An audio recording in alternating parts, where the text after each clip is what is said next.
Assalamualaikum warahmatullahi wabarakatuh. Halo sahabat Otois channel yang berbahagia dimanapun Anda berada. Pada video kali ini saya ingin menyampaikan tutorial tentang gimana caranya mengoperasikan pH meter. Nah, pH meter seperti ini ya. Ini pH meter, jadi kan mungkin bagi sebagian teman-teman yang lain udah banyak yang tahu cara operasionalkan, tapi masih ada juga yang belum tahu cara operasionalkan dan fungsi dari pH meter ini. Dan yang kedua, saya mau kasih tahu caranya untuk mengoperasikan yang ini, yang TDS meter. TDS ini fungsinya untuk mengukur padatan-padatan yang terlarut dalam air. Jadi semua itu ada fungsinya semua. Jadi saya akan coba memberikan tutorial gimana caranya mengoperasikannya. Langsung aja kita praktekkan dan kita lanjutkan tutorial kita. Pertama kita bahas tentang TDS meter ini. Nah, bagian-bagian dari TDS meter ini, yang pertama untuk powernya yaitu baterainya di sini. Nah, posisi baterainya di atas ini. Nah, ini begitu dicabut ini ada baterainya di dalam ini. Nah, baterainya seperti ini baterainya. Kalau ini udah nyalanya udah nggak bagus, cabut, ganti pakai baterai ini. Banyak baterainya dijual di pasaran. Nah, ini untuk bagian baterainya. Jadi posisi baterainya di atas. Mungkin lain alat ya lain-lain juga tempatnya. Jadi untuk yang ini tombol on off-nya. Jadi kalau dipencet ini nyala. Ini kelihatan angka-angkanya. Nah, kelihatan angkanya nyala. Terus yang tombol bawah yang tengah ini untuk nyeting, kalau semuanya mau di kalibrasi atau di apa gitu, di sini nyetingnya yang tombol yang tengah. Dulu yang tombol yang bawah ini untuk jeda atau untuk biar nggak gerak-gerak lagi angkanya di tombol yang paling bawah ini. Nah, kita langsung aja praktekkan di airnya langsung. Jadi TDS itu untuk mengukur padatan-padatan yang terlarut di dalam air. Nah, kita langsung aja dari 2 gelas ini nanti gelas itu kita ngambil dari sumber atau dari bahan yang berbeda. Jadi kita akan cek padatannya. Ini yang gelas pertama ini yang belum disaring, ibaratnya air dari tandon. Yang gelas kedua ini air yang udah siap untuk diminum, udah disaring. Kita cek aja padatan terlarutnya di dalam air seperti apa. Kelihatan nggak gambarnya ini? Nah, ini kan kelihatan ya. Ini agar kalau kita angkat kan otomatis hilang tulisannya. Jadi kita pencet yang paling bawah ini, yang hole ini. Nah, ini akhirnya kan begitu dicekinnya nggak hilang tulisannya. Dan ini air yang pertama itu 114 tadi. Terus coba kita cek air yang kedua. Jadi sebelum kita ngecek air yang kedua, kita harus lap dulu bagian yang basah ini, biar yang air yang pertama nggak ikut terukur di sini. Jadi kita bersihkan dulu, kita lap. Coba kita cek yang air yang kedua yang udah disaring, apakah padatannya masih sama dengan air yang pertama atau udah berbeda. Kita cek lagi.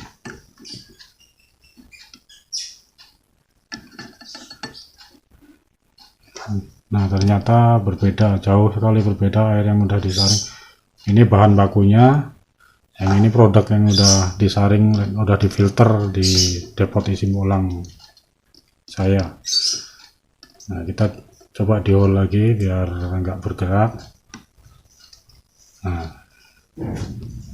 ini setelah kita cek di angka 33. Berarti setelah disaring ini lebih bersih lagi di angka 33. Jadi udah standar untuk diminum, karena standar untuk diminum itu di bawah 100 biasanya. Di apa tuh, di bawah berapa? Di bawah 100 bilangnya. Untuk yang standar untuk diminum. Kalau standar untuk bahan bakunya 500, di bawah 500 TDS-nya untuk bahan baku yang sebelum disaring. Nah, untuk TDS saya rasa cuman ini aja yang perlu disampaikan atau yang perlu dipahami. Nah, alatnya cukup simpel tapi manfaatnya sangat besar sekali untuk bagi pengusaha air isi ulang. Nah, kita matikan lagi. Sekarang kita yang kedua. Yang kedua ini yang nggak kalah pentingnya, yaitu pH meter. Ya, bentuknya seperti ini. Mungkin ya bentuk-bentuk lain juga masih banyak lagi yang untuk di pasaran, tapi saya kebetulan yang beli yang begini. Ya, bagian-bagiannya ya sama, hampir sama seperti yang tadi. Ya, ini bagian baterainya di sini, di dalam sini. Cuman susah nih lepasnya, kayak dilem gitu ya. Nah, ini bentuk baterainya seperti ini. Jadi masuk di sini sama kayak tadi. Nah, bentuk baterainya seperti ini. Ini dimasukkan di sini, kalau ini dilepas dimasukkan. Terus ini tombol on off-nya di sini, tombol untuk menghidupkan. Kalau di sini gini kan berarti nyala ininya. Layarnya ini nyala, kalau diginikan mati. Jadi untuk pengukurannya sama seperti TDS yang meter tadi, kita nyalakan dulu. Nah, kita nyalakan, baru kita celupkan. Jadi untuk mengetahui pH nya kita celupkan.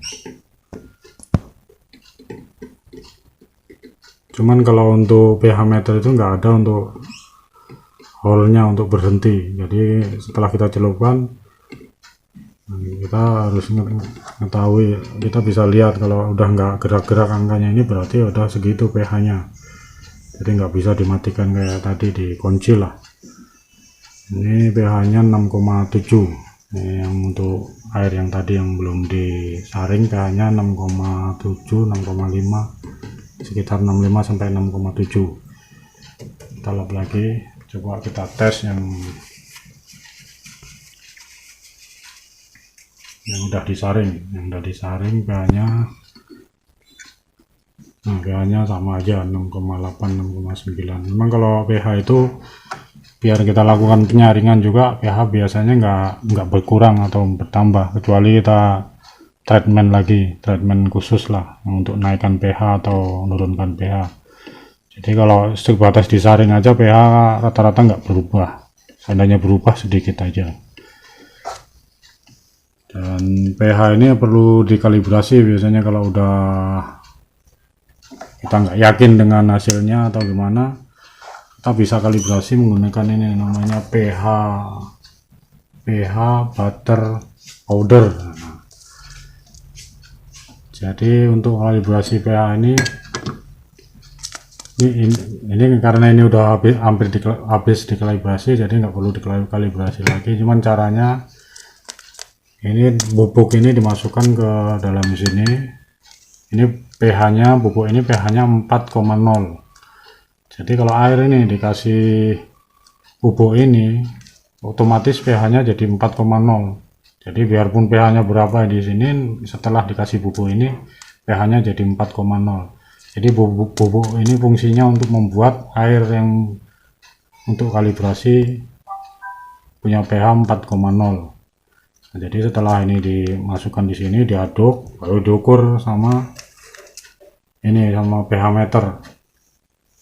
Jadi kalau ternyata di sini pH-nya enggak 4,0 seperti ini, kalau pH-nya enggak 4,0, kita harus paskan dikalibrasi. Nah, caranya di sini ada lubang kecil ini.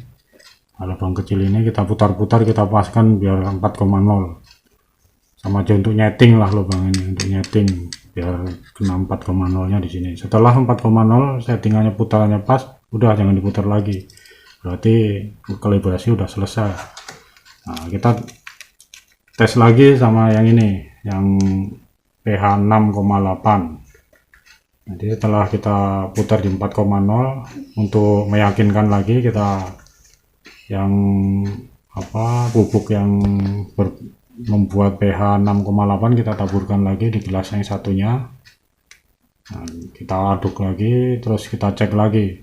Kalau kalibrasi yang pertama jadi benar, berarti yang kedua pasti pas 6,8. Kalau nggak pas berarti kita bisa cek lagi, diulang lagi kalibrasinya, atau ada ketelitian kekurangan ketelitiannya yang nggak pas tadi waktu pertama. Nah, kita ulangi lagi, bisa aja lagi. Dan karena air yang sini tetap pH-nya sama, nggak mungkin berubah dia.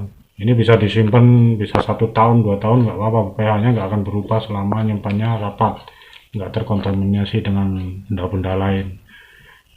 Ini bisa dipakai lagi kalau yang udah kena ditabur ini, jadi nggak usah dibuang. Jadi bisa disimpan, bisa dipakai lagi untuk kalibrasi berikutnya. Biasanya 3 bulan sekali atau 2 bulan sekali kalau kira-kira, atau habis ganti baterai itu biasanya berubah pH-nya, jadi kita harus ganti kalibrasi lagi. Kalau untuk pH meter saya rasa begitu cara kalibrasinya.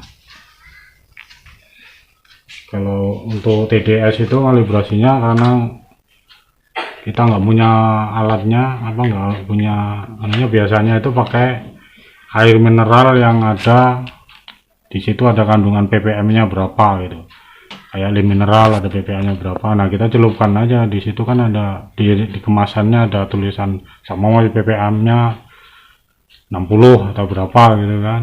Nah, biasanya kan ada air mineral itu kan ppm-nya berapa. Nah, kita celupkannya dari situ, sama aja untuk kalibrasi. Jadi kita celupkan, pas di situ ppm-nya berapa tercantum, nah di sini disamakan. Nah, caranya di sini ini yang untuk kalibrasi, untuk nyeting. Kita pencet-pencet aja, naikkan apa ngurangi, kan ada semua nanti di sini. Mana yang lab-lab itu kan pencet-pencet nanti akan berkurang, bertambah. Saya rasa untuk masalah pH meter sama TDS itu kurang lebih seperti itu aja, dan teman-teman pasti bisa lah. Kalau untuk masalah belinya itu banyak di toko-toko online yang jualan begini, ini pH meter sama TDS meter. Ini saya beli juga di toko online, bungkusnya seperti ini kotaknya. Ini yang untuk pH meter kotaknya seperti ini, untuk TDS kotaknya seperti ini. Ya, harganya nggak terlalu mahal, paling sekitar 100 sampai 200.000 aja. Ya, untuk pengusaha isi ulang wajib mempunyai 2 benda ini. Saya rasa itu aja penuturan dari saya, barangkali ini bisa bermanfaat untuk teman-teman semua. Saya akhiri, wabillahi taufiq wal hidayah. Assalamualaikum warahmatullahi wabarakatuh.